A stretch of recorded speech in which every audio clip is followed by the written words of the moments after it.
So when I met the clients for the first time, they were very clear. They said we wanted a home, but at the same time we want an experience and a new lifestyle created by your design. And it started from there. The floating house is a very modern and bold aesthetic. It is located in Farouk. It sits on a plot of 3,000 square meters. We have 2 floors, ground and first floor, and we have 5 bedrooms, a gym, a home office, a lot of common area. We can park 6 cars under the shade, but at one time, if they have gatherings and functions, it can even hold up to 25 to 28 cars. So this is the site. This is roughly 50 meters, and this one portion would be 50. The other portion would be on the 50 meters. We have the river right across. Site faces west, this is the north. We have various warehouses and factories on all sides. So this is one warehouse we have.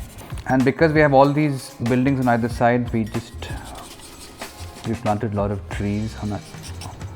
So you get a nice avenue when you enter. So your focus is on the building and the river behind. And they wanted the pool to be part of the main house, so it would act as a river tributary just flowing in. So when you enter the site, you feel as if the pool is flowing into the river. So when you enter the house, there is a nice blank wall which blocks the view, so people do not know what to expect when they're going to enter the house. And as soon as you enter the house, there's this nice long glazing facade which gives you uninterrupted views to the river. So there is a mini living or a foyer and a larger living. Then you have the dining, which is connected to the pantry and to the kitchen. So the kitchen utility, everything is towards the east because this is a little more secluded block, but your bedrooms, your ladies' living, your dining and your main living, everything faces the river and the pool. Ground floor, we have 1 bedroom here and 1 guest bedroom here. We have a lovely prayer room at the back behind the staircase, which is like my favorite room in the house because of the volume and the function. It's a nice double height space where people go and pray. And we have this sculpted staircase. You get a glimpse of it when you enter the house. Because of the double heights, we actually have a lot of light coming from all sides, so we wanted it to be lit throughout the day. Designed as a floating object, it's made of concrete, it's a monolithic structure, and we used a lot of glass as handrails so that it seems very seamless. And the rest of the staircase we covered with Korean so that it doesn't get dirty or dusty at all, and it's maintenance free. And the flooring we used is marble, just as the rest of the house. And we gave it a slight inclination, so it's more like a welcoming staircase to take you upstairs, and also acts as a visual barrier to the kitchen and the prayer room from the rest of the house. Whatever we designed aesthetically from the outside is forgotten when you walk into the house, because the ground floor is just glass and all the concrete or the structural walls are all on the first floor. So when you go to the first floor, you actually realize, or you get to see the 4 bedroom blocks. You have the master here with a nice big bathroom and terrace. And then you have 1 bedroom here with a lovely balcony and the bathrooms. This volume continues towards the prayer room, which is a double height, and you also have another double height staircase volume here.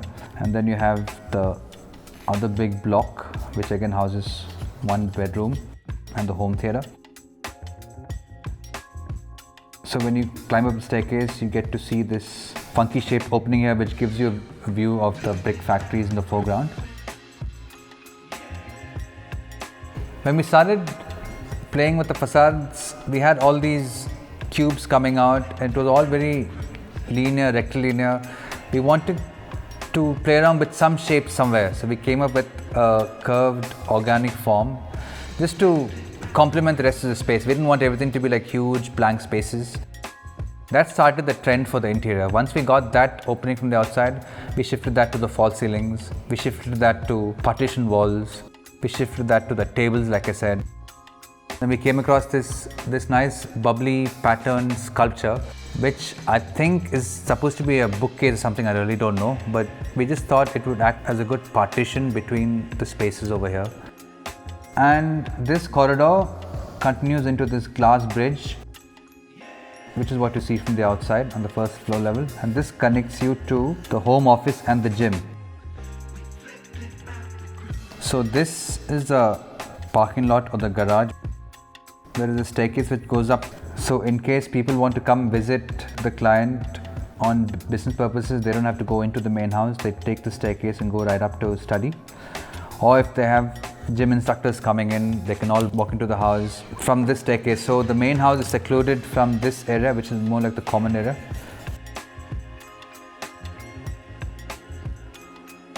Now the connecting bridge or the glass bridge between the house and the garage block is influenced by the Farouk Bridge. It's a very famous railway bridge. The angles of the steel and the basic proportion is taken from the Farouk Bridge, just to say, hello, you're still in Farouk.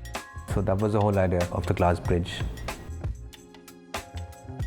So the bedrooms are like these hollow cubes, and each bedroom, even though they're all planned the same, so when you enter the bedroom, the main focus is on the river and all the furniture complements it. So the position of the bed, the position of the television, the position of the sofa, study table is the same in all the bedrooms. Just that depending on the color palette each of the children liked, we played around with that, but the basic layout and plan is same in all the rooms except for the master bedroom because we made it much bigger.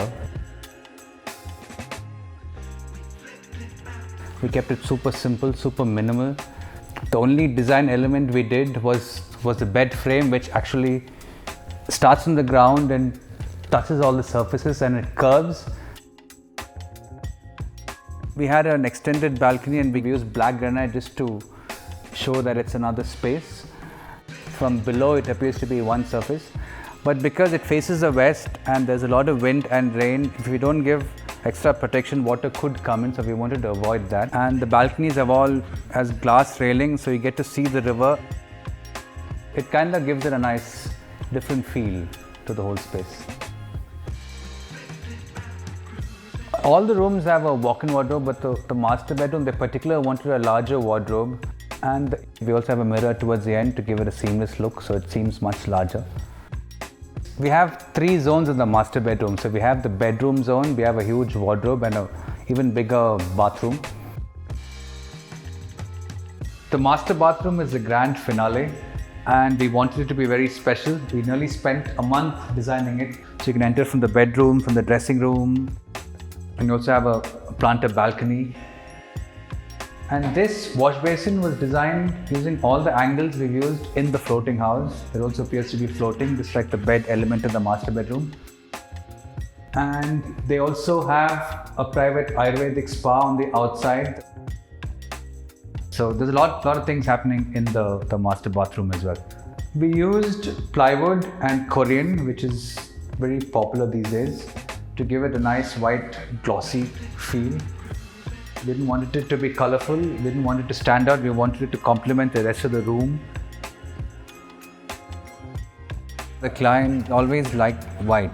So in order to take that forward to this house, we plastered and painted the whole house white.